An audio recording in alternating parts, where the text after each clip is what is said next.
Hello guys, welcome to my YouTube channel. आज की इस वीडियो में हम बात करेंगे 3D ज्योमेट्री में प्लेन के बारे में।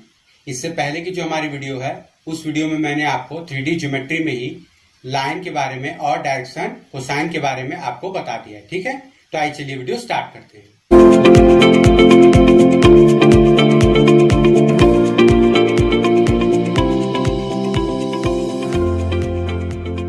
देखिए, सबसे पहले हमारे पास प्लेन के केस में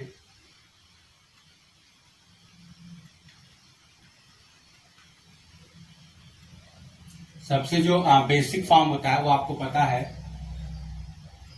इक्वेशन ऑफ प्लेन। इसमें सबसे पहला बेसिक फॉर्म है ax plus by plus cz plus d is equal to 0। ठीक है, जिसमें हमारा ए बी सी जो होते हैं वो डायरेक्शन रेशियोज होते हैं। तो ये तो हमारा कार्टेशियन फॉर्म हो गया। अगर हम इसी को वेक्टर फॉर्म में बताएं तो हमारे पास होता है r vector dot n vector is equal to d. ठीक है, ये हमारे पास इसका वेक्टर फॉर्म हो जाता है। अब अगर इसको हम फिगर से समझना चाहें तो हमारे पास अगर ये कोई प्लेन हो गया तो यहां पर हमारे पास ये जो एन वेक्टर होता है ये हमेशा इस प्लेन के परपेंडिकुलर होता है। ठीक है, नॉर्मल होता है इस प्लेन पर। ठीक है, तो ये हमारा हो गया। अब उसके बाद हमारे पास ये क्वेश्चन दिमाग में आता है कि कभी कभार हमें ये बोल दिया रहता है कि हमें प्लेन का इक्वेशन दिया रहता है, पूछता है कि find the distance from the origin. ठीक है, इस प्लेन की डिस्टेंस निकालिए ओरिजिन से। तो देखिए, उस केस में हमारे पास क्या होता है कि अगर हम यहां पे बात करें, इस कार्टेशियन वाले के फॉर्म की बात करें तो हमारे पास ये हो जाता है a upon root over a square plus b square plus c square x plus b upon a square plus b square plus c square y plus c upon root over a square plus b square plus c square z is equal to d upon root over a square plus b square plus c square. अब इसमें हमारा ये जो D होता है ये होता है डिस्टेंस फ्रॉम द ओरिजिन। ठीक है, ये हमारा डिस्टेंस फ्रॉम द ओरिजिन होता है, डिस्टेंस फ्रॉम ओरिजिन। अगर मैं हिंदी वालों के लिए बताऊं तो ओरिजिन का मतलब मूल बिंदु होता है। ठीक है, जहां पे हमारा सारे कोऑर्डिनेट 0 0 0 होते हैं। अब उसके बाद अगर हम वेक्टर वाले फॉर्म की बात करें, इस फॉर्म के, तो हमने देखिए बेसिकली किया क्या यहाँ पर कि अगर हमारा एन वेक्टर है तो हमने एन वेक्टर के मैग्नीट्यूड से डिवाइड कर दिया है। ठीक है, तो हमारे पास ये हो जाएगा r vector into n vector को अगर एन वेक्टर के मैग्नीट्यूड से डिवाइड करते हैं तो वो एन यूनिट वेक्टर बन जाता है। तो हमारे पास हो जाएगा n unit vector is equal to d upon n vector का मॉड। तो ये हमारा इस केस में जो होगा ये बन जाएगा distance from the origin, distance from origin. अब आपको ध्यान ये देना होता है कि जब भी आपको डायरेक्शन रेशियो दिया रहता है, ठीक है, तो आप उस केस में डिस्टेंस फ्रॉम ओरिजिन निकालने के लिए आपको उसके डायरेक्शन रेशियो जो होते हैं उनके मैग्नीट्यूड से डिवाइड करना पड़ता है। लेकिन अगर आपको डायरेक्शन कोसाइन का फॉर्म दिया हुआ है तो उस कंडीशन में आपको जो डी दिया रहता है वो ऑलरेडी डिस्टेंस फ्रॉम ओरिजिन दिया रहता है। तो जो हमारा ये फॉर्म बनता है, ठीक है, ये वाला, इसको अगर मैं बेसिकली बताऊं तो ये वाला फॉर्म होता है हमारा l x plus m y plus n z is equal to d का फॉर्म होता है, जिसको कि हम नॉर्मल फॉर्म कहते हैं। ठीक है, इसमें हमारा ये जो एल एम एन होते हैं ये डायरेक्शन कोसाइंस होते हैं हमारे पास, और यहां पर जो ये डी होता है ये हमारा डिस्टेंस फ्रॉम ओरिजिन होता है। अब समझने वाली बात ये है यहाँ पर कि हमने यहाँ पर जो डी अपॉन वेक्टर एन का मॉड लिखा है इसको हमने डिस्टेंस फ्रॉम ओरिजिन क्यों लिखा है, तो अभी मैं वीडियो में आगे जब आपको ये बताऊंगा कि distance of a point from a plane कैसे निकालते हैं, परपेंडिकुलर डिस्टेंस। ठीक है, ये जो डिस्टेंस निकालते हैं याद रखेंगे ये परपेंडिकुलर हमेशा निकालते हैं। ठीक है, कोई भी डिस्टेंस नहीं, डिस्टेंस फ्रॉम ओरिजिन जो परपेंडिकुलर उसके वो हम निकालते हैं। तो उस केस में हमारे पास क्या होता है कि जो हम आपको आगे फॉर्मूला बताएंगे उस फॉर्मूले से हमारे पास ये चीज निकल करके आती है कि हमारा d upon mod of n vector आता है। ठीक है, देखिए अब हम बात कर लेते हैं इक्वेशन ऑफ प्लेन जो कि किसी एक पॉइंट से पास हो रहा हो और उसका जो नॉर्मल वेक्टर हो वो हमें दिया हुआ हो। ठीक है, मतलब कि कोई वेक्टर उस प्लेन पर नॉर्मल है, हमें उसकी वैल्यू दी हुई हो, प्लस वो प्लेन किस पॉइंट से पास हो रहा है वो एक पॉइंट की हमें वैल्यू दी गई रहती है। तो उस केस में हमारा क्या होता है, इक्वेशन ऑफ प्लेन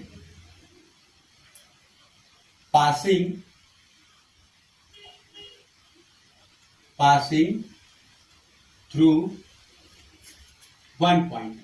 ठीक है, एक पॉइंट से अगर हमारा पास हो रहा है तो उस केस में हमारे पास हो जाता है r vector minus a vector. A vector जो होता है वो उस पॉइंट का ओरिजिन से पोजीशन वेक्टर होता है। ठीक है, तो r vector minus a vector into normal vector is equal to 0। अब ये फॉर्मूला आता कैसे, देखिए हमारे पास अगर ये कोई प्लेन हो गया और यहां पर मान लीजिए कि हमारे पास कोई एक पॉइंट हो गया ए जिसका हमें पोजीशन वेक्टर मान लीजिए यही ओरिजिन है, तो ये हमें ए वेक्टर अगर दिया हुआ है, ठीक है, और यहां पर कहीं हमने जनरल पॉइंट अगर आर ले लिया, ठीक है, तो अब हमारा इस प्लेन का जो हम डायरेक्शन रेशियो निकालेंगे वो r vector minus a vector होगा, और जो हम जिस डायरेक्शन रेशियो से उसका मल्टीप्लाई कर रहे हैं वो इस प्लेन के परपेंडिकुलर है। तो अगर हमारे पास दो वेक्टर्स हैं और अगर उन दो वेक्टर्स आपस में परपेंडिकुलर हैं तो उनके बीच का डॉट प्रोडक्ट हमारे पास हमेशा क्या आता है, 0 आता है। तो यही चीज हमारे यहाँ पर r minus a vector dot n vector is equal to 0। ये हमारा जब कोई भी प्लेन एक पॉइंट से पास हो रहा और एक नॉर्मल उसका दिया हुआ। दूसरा हमारे पास होता है equation of plane passing through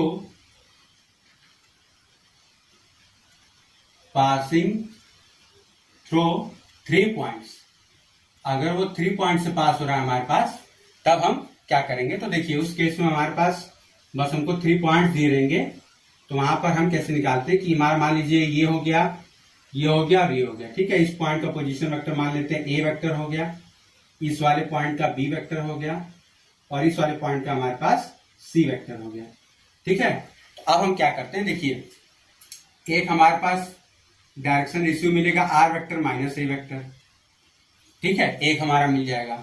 अब हमें इस प्लेन के, चूंकि हर केस में हमारे पास नॉर्मल वेक्टर हमें दिया रहा है, यहाँ पर हमें नॉर्मल वेक्टर नहीं दिया हुआ, हमें 3 पॉइंट्स दिया हुआ है।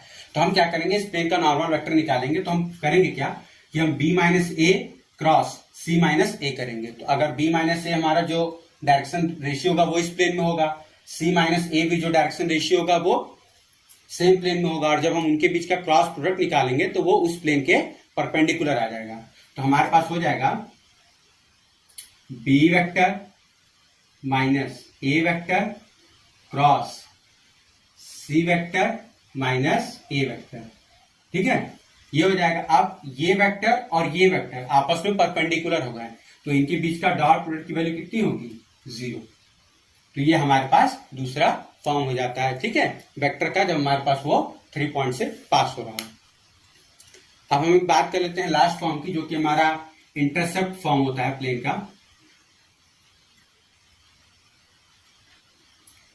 इंटरसेप्ट फॉर्म होता है, उसमें क्या होता है कि मान लीजिए हमारे पास कोई एक प्लेन हो गया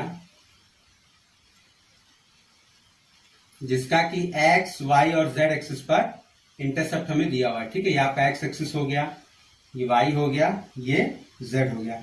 यहाँ पर आपका ये इंटरसेप्ट ए दिया हुआ है, ये बी दिया हुआ है, ये सी दिया हुआ है। तो उस केस में आपका जो प्लेन का इक्वेशन होता है वो होता है x by a plus y by b plus z by c is equal to 1।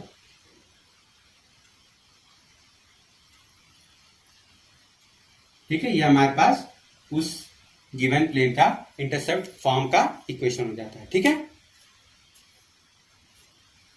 देखिए अब हमें दिया हुआ क्वेश्चन कह रहा है find equation of plane whose distance from origin is 8 unit and is normal to vector 2i plus j plus 2k। ठीक है, तो हमारे पास क्या दिया हुआ है, देखिए सबसे पहला हमारे पास दिया हुआ है n वेक्टर।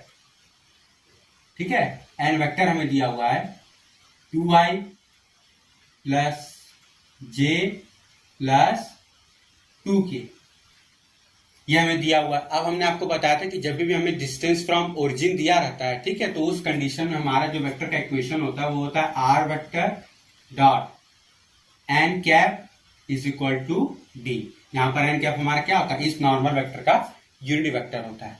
तो ये तो हमें नॉर्मल वेक्टर तो दिया हुआ है, तो हमें सबसे पहले इसका मैग्नीट्यूड निकालना पड़ेगा। तो हमारे पास एन वेक्टर का मॉड हो जाएगा रूट में 4 + 1 + 4। तो हमारे पास मॉड एन वेक्टर की वैल्यू आ जाएगी 3। तो अब हम यहीं पे रख देंगे तो हमारे पास आ जाएगा r vector dot 2/3i + 1/3j + 2/3k is equal to d. ठीक है, अब यहां पर डी की वैल्यू आपको 8 दी हुई है, तो आप यहां पर सिंपली 8 रख दीजिए। अब इसको सॉल्व कर लेंगे तो हमारे पास हो जाएगा r vector dot 2i + 3j + 2i + 1j + 2k is equal to 24। ठीक है, अब जो हमें आपको मैंने पहला डायरेक्शन रेशियो वाला फॉर्म बताया था उसमें हमारे पास ये डी दिया रहता है, और जब हम डायरेक्शन कोसाइन में उसको चेंज करते हैं तो हम ये वाला डी निकालते हैं। ठीक है, अब देखिए हमारे पास आ जाता है formula angle between two planes. ठीक है, तो देखिए हमारे पास चाहे एंगल बिटवीन टू वेक्टर्स हो, चाहे एंगल बिटवीन टू लाइंस हो, या एंगल बिटवीन टू प्लेन्स हो, सभी केस में हम जो उसकी डायरेक्शन होती है उसी में हम उनका dot product divided by there magnitude करते हैं। ठीक है, तो यहाँ पर भी हमारे पास cos थीटा बराबर n1 vector dot n2 vector upon mod of n1 vector into mod of n2 vector. ठीक है, ये हर केस में हमारे पास सेम होता है। अब एक हमें बोल रहा है कि equation of plane passing through a point whose position is a vector and parallel to the b vector and c vector. ठीक है, तो इसका इक्वेशन निकालने के लिए देखिए थोड़ा सा हमें आपको समझाना पड़ेगा। तो उसमें क्या हमें ये रहा है कि हमारे पास ये एक प्लेन हो गया जो कि किसी एक पॉइंट से पास कर रहा है जिसका पोजीशन वेक्टर a है, और वो कोई एक b वेक्टर है उसके पैरेलल है, और कोई हमारे पास एक c वेक्टर है उसके पैरेलल है। ठीक है, ये चीज है हमारे पास। तो देखिए ये b वेक्टर और ये b वेक्टर और ये c वेक्टर आपस में और प्लेन के पैरेलल है। तो अगर हम इन b वेक्टर और c वेक्टर का क्रॉस प्रोडक्ट करेंगे तो जो हमें नया वेक्टर मिलेगा वो b और c के परपेंडिकुलर होगा, और चूंकि हमारा प्लेन b और c के पैरेलल है तो जो वेक्टर b के और c के परपेंडिकुलर होगा वही वेक्टर हमारा उस प्लेन के भी परपेंडिकुलर होगा। ठीक है, तो हमें ध्यान देने वाली बात यहाँ पर ये कि हमारे पास इक्वेशन मिलेगा। सबसे पहले तो ये a वेक्टर का जो है वो प्लेन में लाई कर रहा है, तो हमारे पास एक डायरेक्शन रेशियो बच जाएगा r vector minus a vector. अब इसका हम डॉट प्रोडक्ट करेंगे किसके साथ, b vector cross c vector के साथ, और इसकी वैल्यू हमारे पास हो जाएगी 0। ठीक है, क्योंकि आपस में परपेंडिकुलर है। अब उसके बाद हमारे पास क्या हो जाएगा, अगर ब्रैकेट खोल के हम अलग करें तो हमारे पास हो जाएगा r vector dot b vector cross c vector is equal to, ये उस साइड चला जाएगा तो a वेक्टर डॉट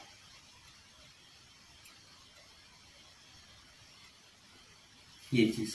अब मैंने आपको वेक्टर वाले फॉर्म में बताया था कि ये हमारा बेसिकली स्केलर ट्रिपल प्रोडक्ट को रिप्रेजेंट करता है। तो इसको हम लिख सकते हैं r vector b vector c vector is equal to a vector b vector c vector. ठीक है, ये इस तरीके के फॉर्म में हमारे पास लिखा जा सकता है। अब हमारे पास आ जाता है नेक्स्ट कर रहा है equation of plane passing through intersection of two planes. तो हमारे पास दो प्लेन का इक्वेशन दिया हुआ है r vector dot n1 vector is equal to d1 and are vector dot n2 vector is equal to d2। अगर हमारे ये दो प्लेन्स है और इन दो प्लेन्स के इंटरसेक्शन से कोई प्लेन पास हो रहा है तो वो कुछ फिगर इस तरीके का होगा कि मान लीजिए आपका ये एक प्लेन हो गया और इसी पर आपका ये एक प्लेन हो गया, और इसी जगह से आपका मतलब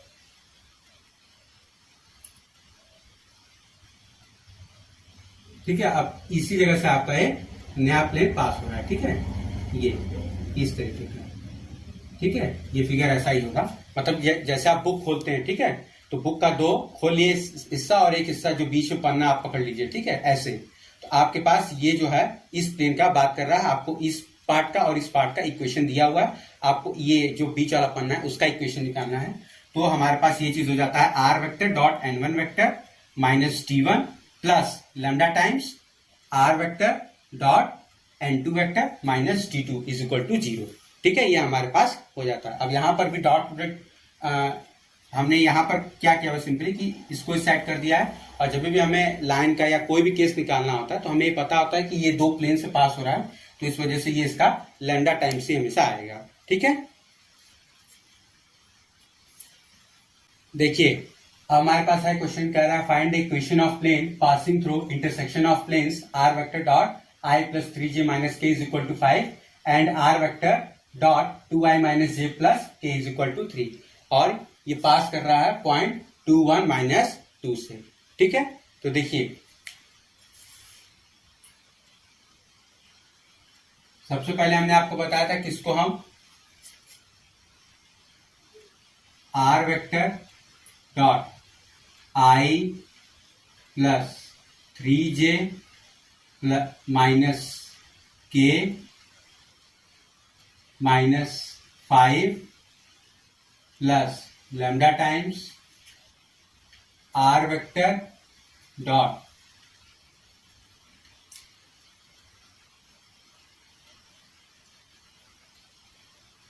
to i minus j plus k minus 3 is equal to 0। हम इस फॉर्म में कर लेते हैं। अब उसके बाद हम क्या करेंगे, देखिए आर वेक्टर हमारे पास दोनों में से कॉमन है तो इसको पहले अलग ले लेंगे। हमारे पास बन जाएगा 1 प्लस 2 लैम्डा आई, हमारे पास बन जाएगा 1 प्लस 2 लैम्डा आई। उसके बाद हमारे पास बन जाएगा 3 minus lambda j minus plus minus 1 plus lambda k, और यहां पे हो जाएगा minus 5 minus 3 lambda is equal to 0। ठीक है, ये हमारे पास हो जाएगा। अब देखिए ये आर वेक्टर जो है ये इन प्लेन के इंटरसेक्शन से तो पास हो ही रहा है, साथ ही साथ इस पॉइंट से भी पास हो रहा है।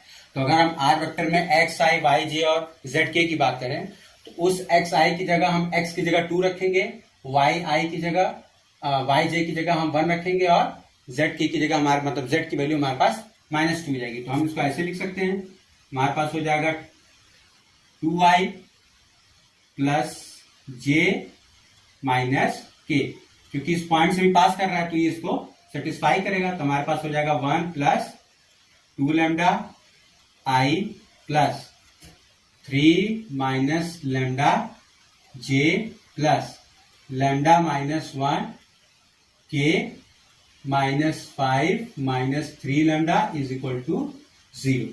अब यहां से जब हम सॉल्व करेंगे तो देखिए ये डॉट प्रोडक्ट है आपका, तो हमारे पास हो जाएगा 2 plus 4 lambda plus 3 minus lambda minus lambda plus 1 minus 5 minus 3 lambda is equal to 0।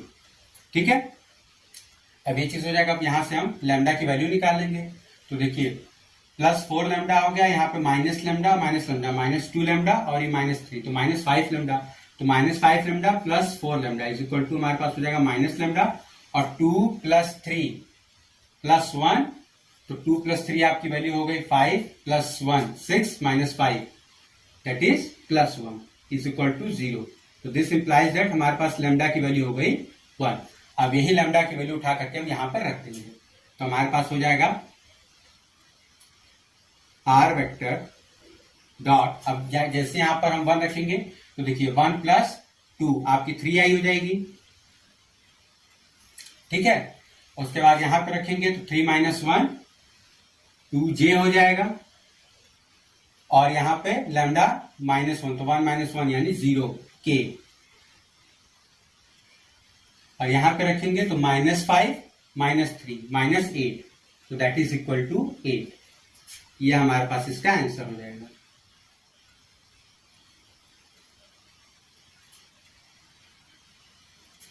ठीक है,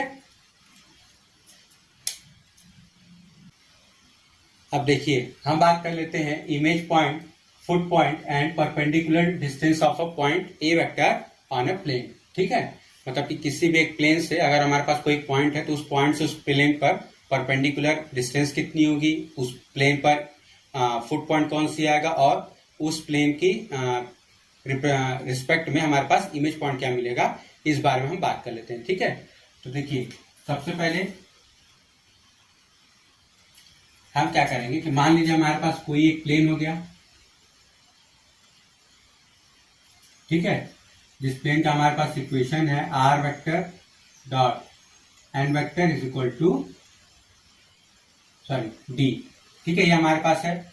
अब मान लेते हैं कि हमारे पास अगर यहाँ पर पॉइंट ऑफ इंटरसेक्शन P है और ये हमारे पास कोई एक पॉइंट M है जिसका हमें पोजीशन वेक्टर ए वेक्टर दिया हुआ है। ठीक है, तो अब देखिए हमारे पास दिया हुआ है r vector dot n vector is equal to d vector d. ठीक है, अब कोई एक लाइन जो किसी पॉइंट से पास हो रही हो और उसके पास डायरेक्शन रेशियो दिया हुआ है, क्योंकि यहाँ पर ये जो एन वेक्टर है ये इस प्लेन के परपेंडिकुलर है, और अगर प्लेन के परपेंडिकुलर जाहिर सी बात है कि इस लाइन के पैरेलल होगा। ठीक है, तो हमारे पास उस लाइन का इक्वेशन हो जाएगा पीएम लाइन का जो इक्वेशन हो जाएगा वो हो जाएगा r vector is equal to a vector plus lambda times n vector. ठीक है, ये आपका हो जाएगा। अब उसके बाद यहां पर हम क्या करेंगे कि देखिए क्योंकि हमारा ये चीज सेम है, ठीक है, तो अब हम क्या करेंगे यहां पर इस आर की जगह, क्योंकि ये लाइन इस प्लेन पर इंटरसेक्ट करेगी पॉइंट पी पर, तो पॉइंट पी का कोऑर्डिनेट के लिए हम क्या करेंगे, इस आर वेक्टर की जगह पर हम ये वैल्यू रखेंगे। तो हमारे पास आ जाएगा a vector plus lambda times n vector dot n vector is equal to d. ठीक है, तो अब हमारे पास ये चीज मिल जाएगी a vector dot n vector plus lambda times n vector dot n vector is equal to d. तो यहां से जब हम डी लैम्डा की वैल्यू निकालेंगे तो हमारे पास आ जाएगा lambda is equal to d minus a vector dot n vector upon, अब देखिए ये n vector dot n vector है तो हम इसको लिख सकते हैं मॉड ऑफ एन वेक्टर का स्क्वायर।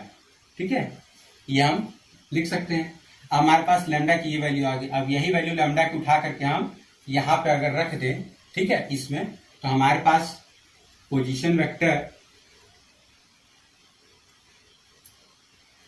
पोजीशन या एम का अगर हम इंटरसेक्शन पॉइंट निकालें, ठीक है, पी का, तो हमारे पास मिल जाएगा यहाँ पे लैम्डा की वैल्यू उठा करके हम यहाँ रखेंगे तो हमारे पास हो जाएगा ए वेक्टर प्लस लैम्डा की वैल्यू हमारे पास हो जाएगी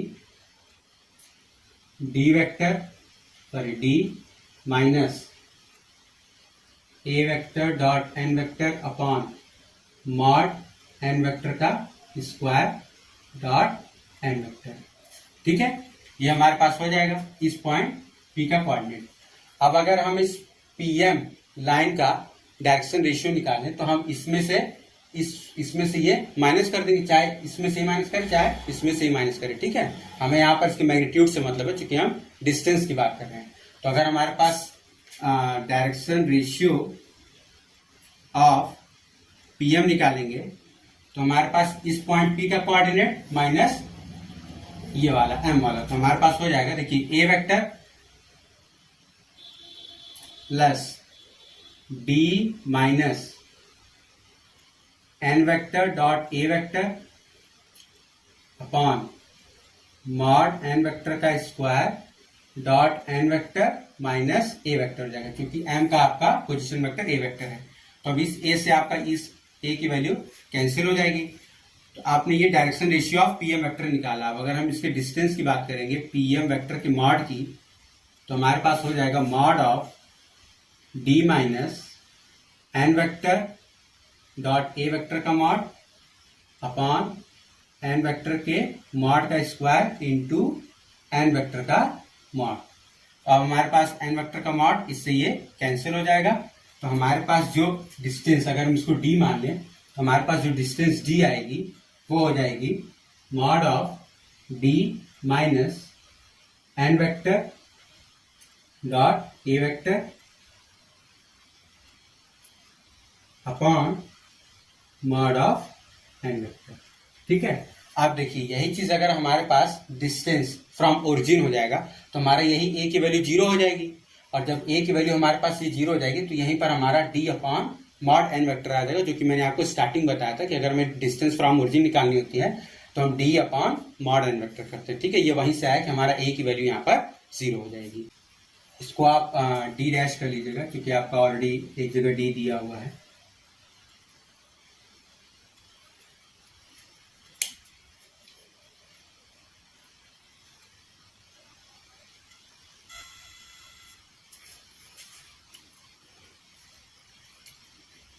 देखिए अब हम बात कर लेते हैं फुट पॉइंट के बारे में। तो हमारे पास अगेन यही चीज सेम रहेगी कि हमारे पास ये कोई प्लेन दिया हुआ है, ठीक है, यहाँ पर कोई पॉइंट ए वेक्टर दिया हुआ है और इसी पर हम यहाँ पर एक परपेंडिकुलर गिरा देते तो पॉइंट एम हो गया और ये हमारा अगर पी हो गया। तो अगेन हमारे पास इस प्लेन का इक्वेशन है r vector dot n vector is equal to D.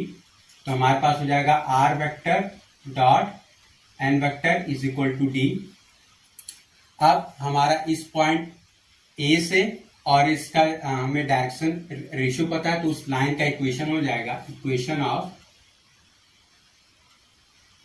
PM. Again हमारे पास हो जाएगा r vector is equal to a vector plus lambda times n vector. ठीक है, ये हो जाएगा हमारे पास। अब इंटरसेक्शन हम पॉइंट निकालने वाले थे तो हमने आपको बताया था कि ये चीज यहाँ लाई करेगी। तो जैसे यहाँ पर ये चीज हम लाई कराएंगे अगेन, तो देखिए a vector plus lambda times n vector dot n vector is equal to d. तो हमने आपको बताया था कि अगेन हम यहाँ से क्या करते हैं, लैम्डा की वैल्यू निकालते हैं। तो जैसे ही लैम्डा की वैल्यू निकालेंगे हम तो हमारा पी का कोऑर्डिनेट हमें मालूम पड़ जाएगा। तो कोऑर्डिनेट ऑफ पी जो हो जाएगा, कोऑर्डिनेट ऑफ पी जो हो जाएगा वो हमारे पास हो जाएगा a vector dot n vector plus lambda n vector dot n vector is equal to d. यहां से हम लैम्डा निकालेंगे तो हमारे पास आ जाएगा d minus a vector dot n vector upon mod of n का स्क्वायर। अब ये लैम्डा की वैल्यू जैसे उठा करके हम यहाँ पर पुट करेंगे आपका इस इक्वेशन में तो हमें पॉइंट पी का कोऑर्डिनेट मिल जाएगा। ठीक है, अब जब हमें पॉइंट पी का कोऑर्डिनेट मिल गया तो जाहिर सी बात है कि हमें फुट ऑफ परपेंडिकुलर मिल जाएगा। अब जब हमें फुट ऑफ परपेंडिकुलर मिल गया, अब हम बात करेंगे इमेज पॉइंट की। ठीक है, तो मान लीजिए क्यू हमारा हो गया इमेज पॉइंट। ठीक है, ये हमारा परपेंडिकुलर पॉइंट हो गया, परपेंडिकुलर फुट पॉइंट ये हो गया हमारे पास। अब अगर इमेज की बात करेंगे तो आपको पता ही है कि आप इसका प्लस इसका मीन निकालेंगे तो हमारे पास ये वैल्यू आनी चाहिए। ठीक है, मिड पॉइंट होता है ये, तो मिड पॉइंट फॉर्मूला का यूज करके आप यहाँ पर क्यू की वैल्यू निकालेंगे। ठीक है, अब इसको हम एक क्वेश्चन से समझ लेते हैं। देखिए अब हमें दिया हुआ क्वेश्चन कह रहा है find perpendicular distance foot of perpendicular and image point of 3 - 2 1 on the plane 3x - y + 4z is equal to 2। ठीक है, तो सबसे पहले हम डिस्टेंस निकाल लेते हैं। तो डिस्टेंस निकालने के लिए मैंने आपको इसका डिटेल सोल्यूशन बता दिया, मैं यहाँ पर डायरेक्ट फॉर्मूला यूज करूंगा। तो डिस्टेंस के लिए हमारे पास हो जाएगा p is equal to d minus, तो हमारे पास यहाँ पर d की वैल्यू ये है दैट इज 2 माइनस हमारे पास हो जाएगा a vector dot n vector. तो देखिए हमारे पास यहाँ पर मैं आपको लिख दूं कि a वेक्टर की वैल्यू है 3i minus 2j plus k और n वेक्टर की हमारे पास वैल्यू है 3i minus j plus 4k। ठीक है, हमारे पास हो जाएगा इनका डॉट प्रोडक्ट करना है तो 3 × 3 हमारे पास हो जाएगा 9 माइनस 2 × -1 प्लस 2 और 4 × 1 यानी प्लस 4। ठीक है, डिवाइडेड बाई एन वेक्टर का मैग्नीट्यूड, तो दैट इज 9 प्लस 16 प्लस 1। तो हमारे पास p की जो वैल्यू आ जाएगी वो आ जाएगी, अब देखिए यहां से 9 प्लस 4 13, 13 प्लस 2 15, 15 में से 2 जाएगा तो ऊपर हमारा आ जाएगा 13 अपॉन यहां लेंगे तो 16 प्लस 9 25 प्लस 1 26। ठीक है, ये हमारा डिस्टेंस हो जाएगा from the point 3 - 2 1 on the plane. ठीक है, इस प्लेन पर इस पॉइंट से परपेंडिकुलर डिस्टेंस हो जाएगा। अब हमें निकालना है कि फुट ऑफ परपेंडिकुलर, तो देखिए हमारे पास इक्वेशन ऑफ लाइन क्या हो जाएगा, r vector is equal to हमें दिया हुआ है तो that is 3i - 2j plus k plus lambda times 3i - j plus 4k। ठीक है, ये हमारा दिया हुआ है लाइन का इक्वेशन। अब हम इसको प्लेन के इक्वेशन में रख देते हैं, तो हमारे पास प्लेन का इक्वेशन हो जाएगा, आर वेक्टर की जगह पर हम रख देंगे 3 plus 3 lambda i plus -2 minus lambda j plus के प्लस 1 प्लस 4 लैम्डा के। ठीक है, ये हमारा हो जाएगा इस पूरे आर की जगह पे डॉट एन वेक्टर होता है तो एन वेक्टर के वैल्यू हमारे पास वैल्यू है 3i - j प्लस 4k। ठीक है, इज इक्वल टू हमारे पास दिया हुआ है 2।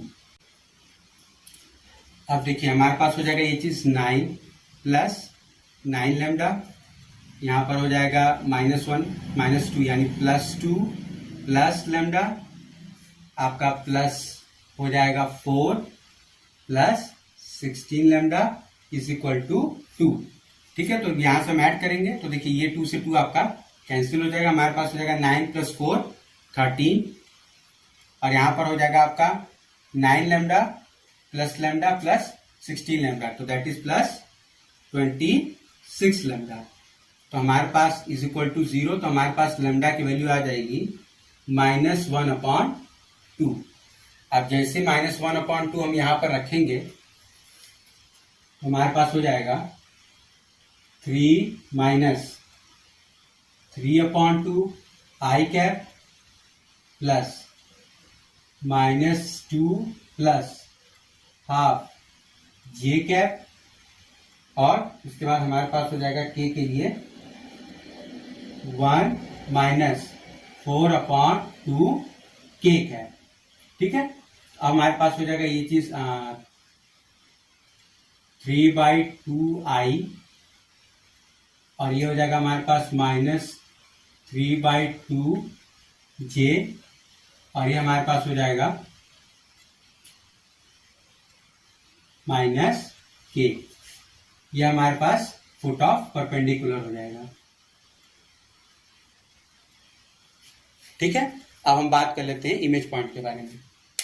तो देखिए अब हमारे पास आ जाता है इमेज पॉइंट। तो इमेज पॉइंट के लिए हमने आपको बताया था कि इस पॉइंट का जो हमारा इमेज है उसका हम अगर मीन निकालेंगे तो हमारे पास ये वाली वैल्यू आनी चाहिए। तो अगर हम उसको XYZ मान लेते हैं तो हमारे पास हो जाएगा x plus 3/2 is equal to 3/2।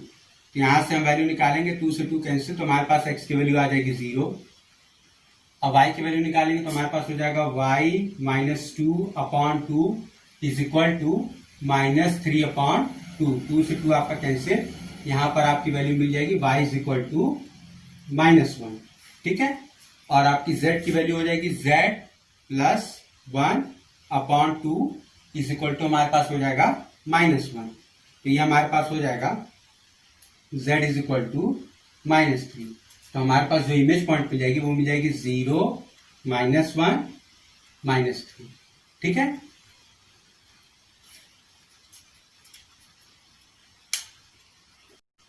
देखिए अब हम बात कर लेते हैं angle between line r vector is equal to a vector plus lambda b vector and plane r vector dot n vector is equal to d. ठीक है, इसके बारे में तो हमारे पास ये जो एंगल आता है ये कॉस की जगह साइन थीटा में आता है। उसका रीजन सिंपल सा इतना ही है कि हमारे पास जब भी हम एंगल निकालते हैं, मान लीजिए हमारी लाइन हो गई, तो हम जो एंगल निकालते हैं वो हमें ये, ठीक है, angle between a line and a plane, जबकि हमें निकालना होता है ये एंगल। तो ये टोटल एंगल आपका 90 डिग्री होता है, तो ये एंगल हमारे पास 90 माइनस थीटा हो जाता है। तो बेसिकली हम निकालते हैं cos 90 माइनस थीटा, ठीक है।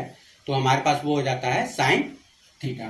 तो ये हमारे पास इसका फॉर्मूला आता है, जहां पर आपको पता है कि बी वेक्टर जो होता है वो लाइन का डायरेक्शन रेशियो होता है और एन वेक्टर आपका प्लेन का डायरेक्शन रेशियो होता है। अब यहाँ पर बात कर रहा है condition of coplanarity of two lines, कि हमारे पास अगर दो लाइन दी हुई है, r vector is equal to a1 vector plus lambda b1 vector और r vector is equal to a2 plus, इसको आप μ2 कर सकते हैं, म्यू b2 वेक्टर, ठीक है। अगर हमारे पास ये दिया हुआ है तो इसका सीधा सीधा हमारे पास होता है कंडीशन कि देखिए, या तो हम are vector minus a vector a1 vector, अगर ये हमारा एक प्लेन में लाई कर रहे हैं, ठीक है, ये अगर लाइन जो है वो इस प्लेन में लाई कर रहा है, तो अगर दूसरा भी इस प्लेन में लाई कर रहा होगा तो इनके बीच का डॉट प्रोडक्ट जो होगा b1 क्रॉस b2 के साथ, वो वैल्यू 0 मिल जाएगी, क्योंकि b1 vector cross b2 vector हमेशा उनके परपेंडिकुलर वेक्टर देगा। और अगर ये दोनों प्लेन में लाई कर रहे हैं तो उन दोनों का जो क्रॉस प्रोडक्ट आएगा वो इसके भी परपेंडिकुलर होगा, और अगर वो इसके परपेंडिकुलर हुआ तो इनकी डॉट प्रोडक्ट की वैल्यू कितनी आ जाएगी, 0। तो that is b1 vector cross b2 vector is equal to हमारे पास आ जाता है 0, और हम r माइनस a1 की जगह हम r माइनस a2 भी कर सकते हैं, तो हमारे पास हो जाएगा r vector minus a2 vector dot b1 vector cross b2 vector is equal to 0। अब अगर हम इसको स्केलर ट्रिपल प्रोडक्ट के फॉर्म में लिखना चाहें तो हमारे पास हो जाएगा r vector b1 vector b2 vector is equal to a1 vector b1 vector b2 vector, और हमारे पास हो जाएगा r vector b1 vector b2 vector is equal to a2 vector a2 vector b1 vector और b2 वेक्टर, ठीक है। ये हमारे पास इस फॉर्मूले को हमने यहाँ पर लिख दिया है। और स्केलर ट्रिपल प्रोडक्ट के बारे में मैंने आपको जो वेक्टर पर वीडियो दिया हुआ है वहां पर मैंने आपको बताया हुआ है, ठीक है। तो यहीं से वो चीज हमने लिख दी है, ठीक है। तो देखिए, आज के वीडियो में इतना ही। आज के वीडियो में बेसिकली मैंने आपका 3D ज्योमेट्री जो होता है वो लाइन प्लस प्लेन जो पूरा होता है वो इस वीडियो में कंप्लीट कर दिया, ठीक है। अगर आपको वीडियो अच्छी लगी हो तो प्लीज वीडियो को लाइक करिए, शेयर करिए और मेरे चैनल को सब्सक्राइब करिए। साथ ही साथ बेल आइकन में प्रेस कर दीजिएगा ताकि मेरे चैनल पर आने वाली वीडियोस की नोटिफिकेशन आपको मिल जाए। तो मिलते हैं नेक्स्ट वीडियो में, तब तक के लिए थैंक यू।